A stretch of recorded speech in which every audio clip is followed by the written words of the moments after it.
श्रीपरमात्मने नमः।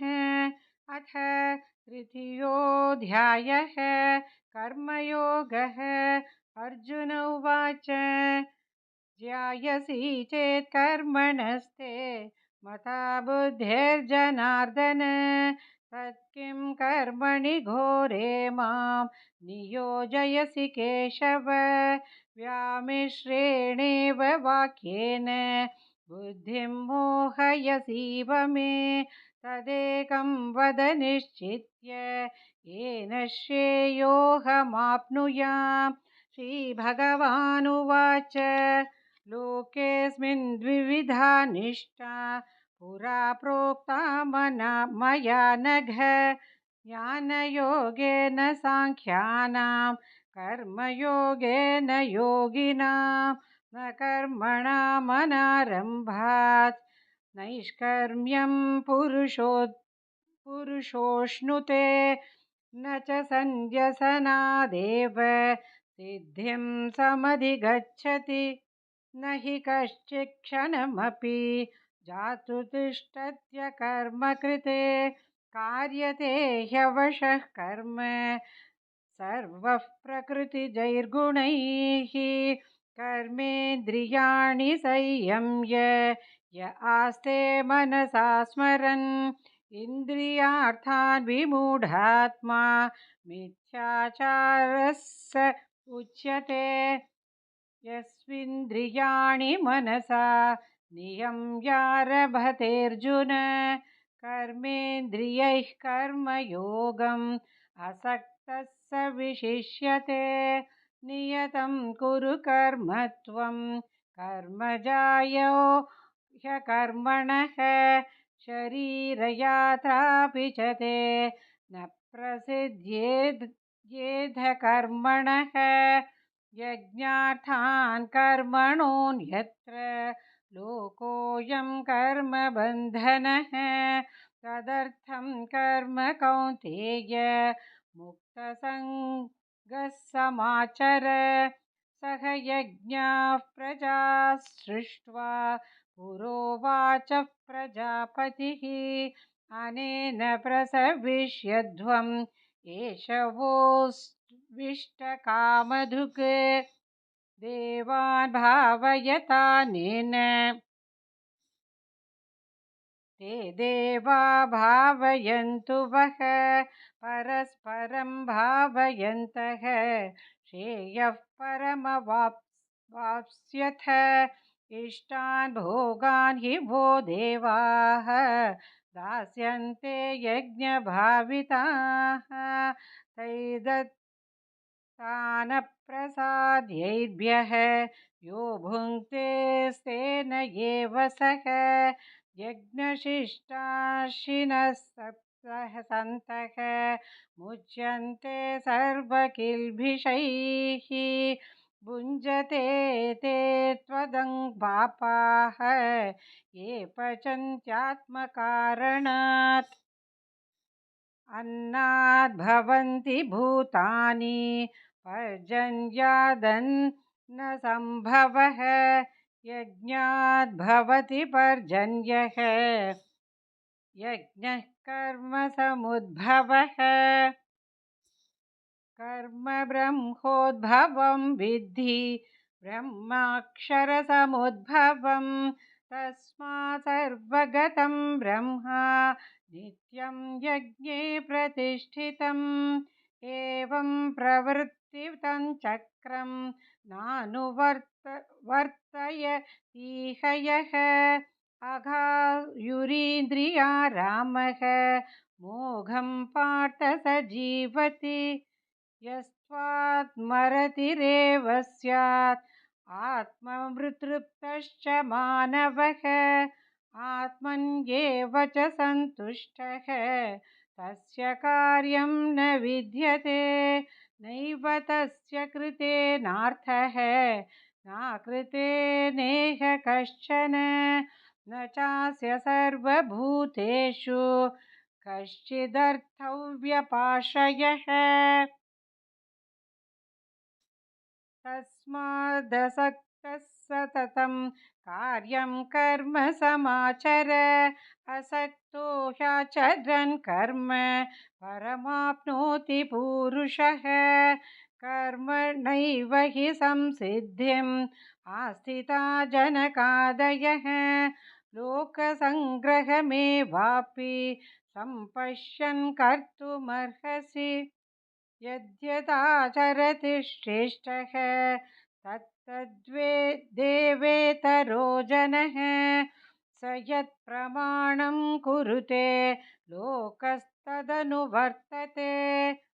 न मे पार्थास्ति कर्तव्यम् त्रिषु लोकेषु किञ्चन नानवाप्तमवाप्तव्यं वर्त एव च कर्मणि यदि ह्यङ्न कर्तेयं जातु कर्मण्यतन्द्रितः मम वर्त्मानुवर्तन्ते मनुष्याः पार्थ सर्वशः उत्सीदेयुरिमे लोकाः न कुर्यां कर्म चेदहं शङ्करस्य च कर्ता स्यात् उपहन्यामि माः प्रजाः सक्ताः कर्मण्य विद्वांसः यथा कुर्वन्ति भारत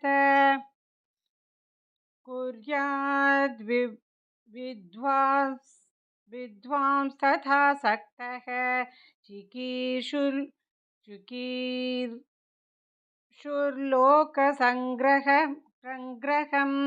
न बुद्धिभेदं जनयेत् अज्ञानां कर्मसाङ्गिनां जोषयेत् सर्वकर्माणि विद्वान् युक्तः समाचरन् प्रकृतेः क्रियमाणानि गुणैः कर्माणि सर्वशः अहङ्कारविमूढात्मा कर्ताहमिति मन्यते तत्त्ववित्तु महाबाहो गुणकर्मविभागयोः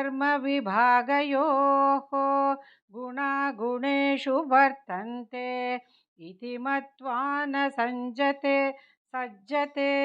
प्रकृतेर्गुणसम्मूढाः सज्जन्ते गुणकर्मसु तान् कृत्स्नविदो मन्तात् कृत्स्नन् भिन्न विचालयेत्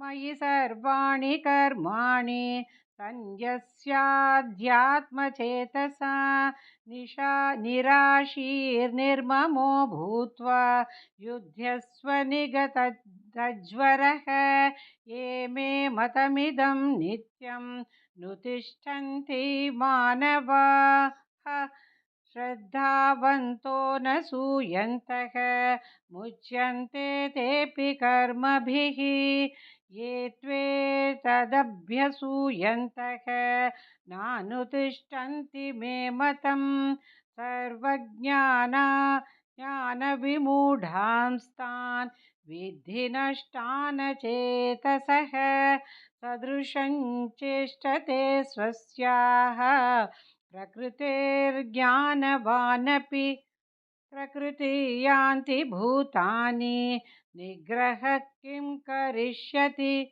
इन्द्रियस्येन्द्रियस्यार्थे रागद्वेषौ व्यवस्थितौ तयोर्न वशमागच्छेत् तौ ह्यस्य परिपन्थिनौ श्रेयान् स्वधर्मो विगुणः परधर्मात् स्वनुष्ठितात् स्वधर्मे निधनं श्रेयः परधर्मो भयावहः अर्जुन उवाच अथ केन प्रयुक्तोऽयं पापं चरति पूरुषः अनिच्छन्नपि वाष्णेय बलादिव नियोजितः श्रीभगवानुवाच काम एषः क्रोध एषः रजो गुणसमुद्भवः महाशनो महापाप्मा विद्येन्नमिह वैरिणं धूमेनाव्रियते वह्निः यथादर्शो मलेन च यथोल्बेनावृतो गर्भः तथा तेनेदमावृतम् आवृतं ज्ञानमेतेन ज्ञानिनो नित्यवैरिणा कामरूपेण कौन्तेय दुष्पूरेणानलेन च इन्द्रियाणि मनोबुद्धिः अस्याधिष्ठानमुच्यते एतैर्विमोहयत्येषः ज्ञानमावृत्य ते देहिनं तस्मात् त्वमिन्द्रियाण्यादौ नियम्य भरतर्षभ पाप्मानं प्रजहिह्येनं ज्ञानविज्ञाननाशनम् इन्द्रियाणि पराण्याहुः इन्द्रियेभ्यः परं मनः मनसस्तु परा बुद्धिः यो बुद्धेः परतस्तु सः एवं बुद्धेः परं बुद्ध्वा संस्तभ्यात्मानमात्मना जहि शत्रुं महाबाहो कामरूपं दुरासदम् ॐ तत्सदिति श्रीमद्भगवद्गीतासु उपनिषत्सु ब्रह्मविद्यायां योगशास्त्रे श्रीकृष्णार्जुनसंवादे कर्मयोगो नाम तृतीयोऽध्यायः सर्वधर्मान् परित्यज्य मामेकं शरणं व्रज अहं त्वा सर्वपापेभ्यः मोक्षयिष्यामि मा शुचः।